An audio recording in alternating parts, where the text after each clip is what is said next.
présent dans ce moment important collectivement et au-delà de nos ruches pour la France. Nous sommes à un moment charnière dans lequel le système qui nous gouverne et nous dirige, dont nous avions annoncé la fin à partir de Crépuscule, s'effondre. La question qui se pose aujourd'hui est celle du rôle que l'on aura à jouer dans une situation qui peut être particulièrement perturbante pour les citoyens français et pour ceux qui souhaitent s'engager pour sauver leur patrie, sauver leur pays et sauver un peuple que l'on va finir par envoyer en guerre dans des tranchées par tout moyen à se perpétuer. La question de la mise en tension économique est particulièrement grave aujourd'hui, notamment à l'égard d'une mise en tension du corps social français particulièrement lourde, responsabilité de nos dirigeants qui ont toujours fonctionné de façon à se passer les plats les uns les autres en générant une impression de mouvement au détriment de la société qui à chaque fois se laissait emporter par des enthousiasmes qui étaient artificiellement générés à cette fin. C'est ce que l'on a essayé de détricoter avec la description du fonctionnement oligarchique dans Crépuscule et dans les livres qui ont suivi en essayant d'adopter une méthode qui nous permette d'éviter les difficultés qui sont nées notamment au cours du mouvement des Gilets jaunes.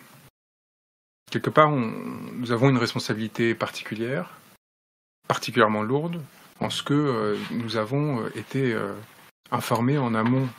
du reste de la citoyenneté française du fonctionnement réel de ce système et des conséquences qu'il pouvait générer.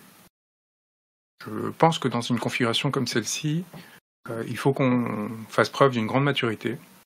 et qu'on réfléchisse collectivement au rôle que l'on aura à jouer individuellement pour essayer de transmettre ce savoir et pour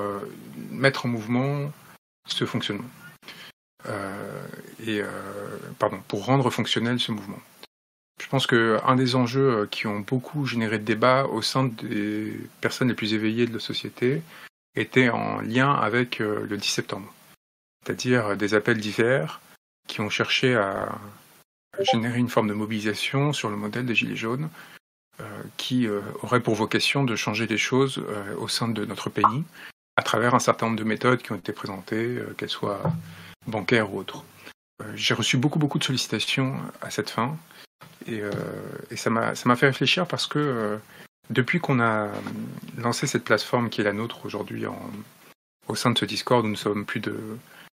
20 000 inscrits, bientôt 25 000, nous avons une responsabilité collective qui consiste à décider où est-ce qu'on va placer nos énergies et selon quel but, dans cette situation qui était la nôtre jusqu'ici, qui consistait à avoir un regard critique sur le fonctionnement politique, à nous permettre de juger ceux qui agissaient en son sein et rester avec un confort toujours moindre, mais encore existant, de citoyens à distance de cette action politique. C'est une condition que l'on a tous connue, ou en tout cas beaucoup d'entre nous, parce que finalement il y a très peu de personnes qui sont dans ce mouvement qui n'ont pas eu une expérience d'engagement ou de lutte, voire de révolution au sein d'autres structures auparavant, mais c'est une condition qu'aujourd'hui on doit réfléchir collectivement pour devenir le plus efficace possible. Un des instruments les plus fondamentaux que j'ai mis entre vos mains et qui sert de point cardinal pour ce mouvement, c'est comment fabriquer une guillotine, c'est-à-dire un véritable manuel révolutionnaire qui consiste à des échéances comme celle dont je parlais, du 10 septembre, de se montrer en capacité de provoquer de véritables bascules, et non seulement d'espérer que par un effet de masse, il y ait une concession du pouvoir sera plus ou moins occupée à bref délai par d'autres forces politiques pour faire leur marché. Donc on est dans une situation où aujourd'hui notre objectif ce n'est pas seulement, pour reprendre la terminologie de certaines forces politiques, de les dégager, donc terminologie qui par sa vulgarité révèle aussi quelque part une forme de faiblesse de la pensée et d'incapacité à réfléchir à l'instant d'après. Notre objectif c'est non seulement de créer ou de forcer ce vide qui de toute façon va arriver, ça c'est le pari des forces révolutionnaires classiques habituelles qui consistent à penser que quoi qu'il arrive, quelque chose se passera, mais à s'assurer que le fruit de cette chute, d'une part que cette chute génère un fruit et que le fruit de cette chute revienne au peuple français. Et donc, nous avons deux branches dans ce travail de mise en situation. D'une part, c'est la préparation se divise en deux sous-catégories. D'abord, l'aspect programmatique, c'est-à-dire quelle est la société que l'on voudra demain. Celle-ci, c'est un travail qui a été élaboré. On a une base programmatique qui est celle qui a fait qu'on se retrouve ensemble et qu'on est en train d'enrichir de façon collective. Et on va proposer une nouvelle itération, donc une nouvelle version de ce projet qui aura pris en compte les dernières transmissions, échanges qui ont été faites au sein de ce Discord et qui sera à son tour diffusable pour montrer qu'en fait, il est possible de diffracter quelque part la société et de construire une nouvelle forme de vivre ensemble. L'autre élément, tout aussi cardinal, eh bien, il est tout simple. C'est tout simple, fonction individuelle, c'est-à-dire nous mettre en position de leur enlever le pouvoir pour le redistribuer. Et donc, il faut réfléchir à ce qui se passerait dans un cadre révolutionnaire, c'est-à-dire quels sont les échéances à se préparer, qu'elles soient institutionnelles ou justement subversives, et évidemment quelles fonctions nous jouerons au sein et au cours de ces échéances. Donc, c'est-à-dire, est-ce que s'il y a un processus révolutionnaire qui se met en place, qui sera prêt à un moment donné pour assurer la transition entre un système politique et un autre, en occupant temporairement des fonctions d'exécution, et qui, si le fonctionnement institutionnel permet une bascule temporaire au moins politique, sera amené à se présenter à une échéance électorale ou à exercer des fonctions de transition dans un gouvernement. Premier point. La deuxième branche,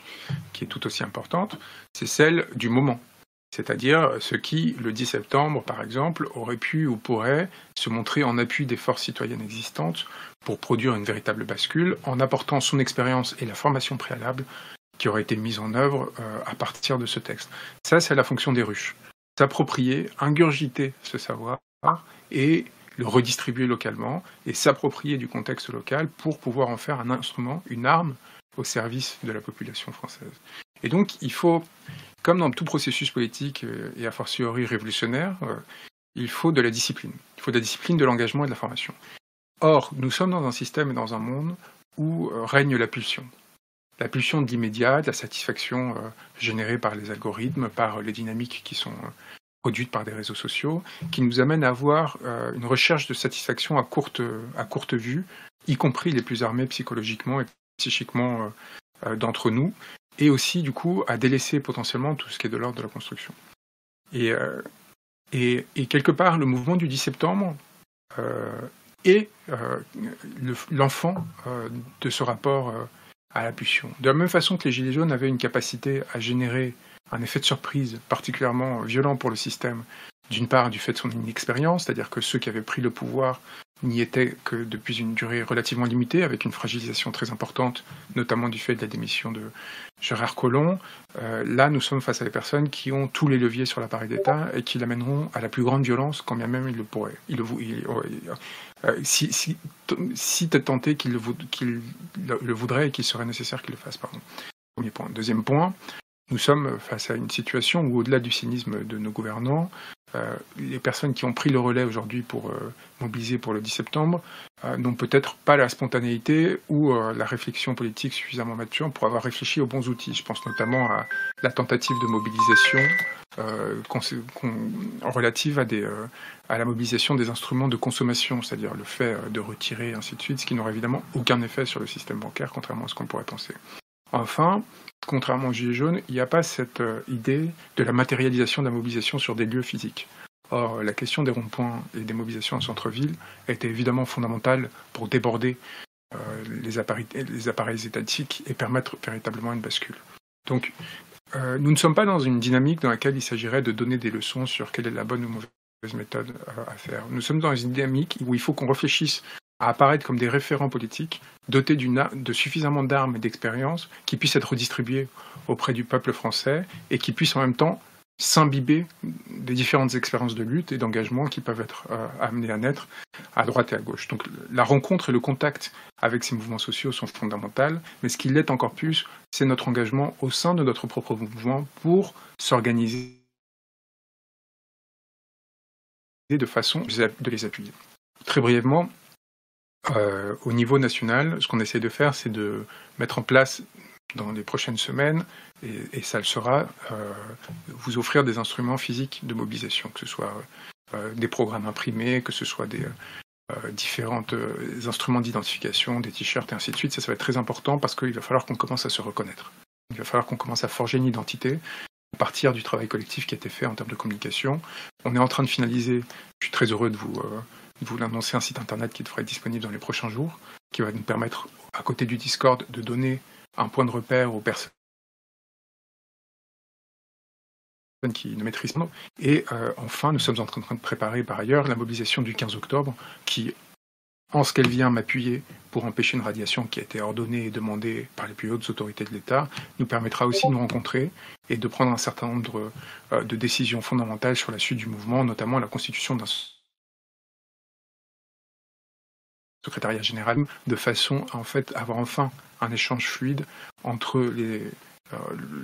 structures qui doivent exister pour coordonner l'action des ruches locales et pour leur donner des moyens de se mettre en lien, pour leur donner des moyens de disséminer un message, mais aussi tout simplement d'exister, parce que parfois des petites ruches ont besoin de l'appui de plus hautes ruches, et donc il faut avoir une instance qui permette d'organiser ces échanges et de les coordonner, mais aussi évidemment également la suite du processus, notamment en termes d'engagement politique, avec des questions fondamentales dont j'avais demandé à ce qu'elles en soient débattues il y a quelques semaines, qui consistaient à réfléchir sur l'opportunité ou non pour ce mouvement de soutenir des forces politiques au cours des échéances intermédiaires qui vont exister, notamment les législatives ou les municipales, ou au contraire rester détaché de ce qui s'apparaît de plus en plus comme une course à l'échalote et au poste, et se préparer de façon solide à la seule subversion possible aujourd'hui en France, c'est-à-dire soit un piratage littéral de l'élection président dès à présent sur la question des parrainages, et vous êtes incité à vous manifester si vous voulez participer aux cellules qui vont commencer à l'organiser, et évidemment à côté à toutes les échéances révolutionnaires dont on a parlé. Voilà, je ne vais pas être beaucoup plus long parce que de ce que je comprends, il y a quelques problèmes techniques dans la gestion de ce live malheureusement. Ce que je vous propose, c'est qu'on refixe une échéance en début de semaine prochaine avec ces éléments en tête, avec un partage et une réflexion qui naissent de ceci, et qu'en début d'échange, peut-être avec des considérations plus ordonnées sur les échéances à venir, et qu'on prenne le cas échéant des décisions à cette fin. Je tiens à vous dire pour finir que je suis très fier de tout le travail qui est accompli par des personnes qui non seulement n'y ont rien à gagner, mais qui ne doivent espérer en tirer quoi que ce soit, parce que notre engagement dans ce mouvement va se retrouver à milieu de celui des forces politiques qui nous ont tant dégoûtés, qui consistaient en réalité systématiquement à faire de leur machine de leur mouvement des machines de guerre visant à siphonner des ressources, à distribuer des privilèges et des postes. Ceux qui entrent en ce domaine n'ont à espérer aucune récompense, aucun autre regard bienveillant que celui qui lui sera porté par son père, par celui qui à l'horizontale cherchera à l'accompagner. Et ça, c'est très très important qu'on l'ait tous à l'esprit. Quiconque essaye ou espère, à travers ce que l'on est en train de construire, d'obtenir une quelconque position, un quelconque privilège, ferait mieux d'y renoncer dès à présent. Notre objectif, c'est une lutte qui passe par une dimension sacrificielle fondamentale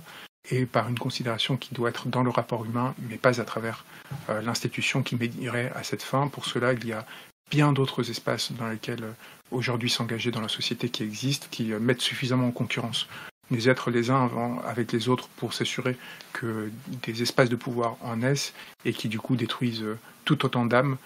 qui cherchent à s'y vouer, parfois de bonne foi, et qui finalement deviennent des agents de destruction de ceux qu'ils entendaient dénoncer. Donc j'espère que l'on pourra avoir un échange plus détaillé en début de semaine prochaine. Je sais que dans à peu près 40 minutes, où vous allez avoir droit à un exposé d'une personne, Sébastien Perioni, qui a été engagé dans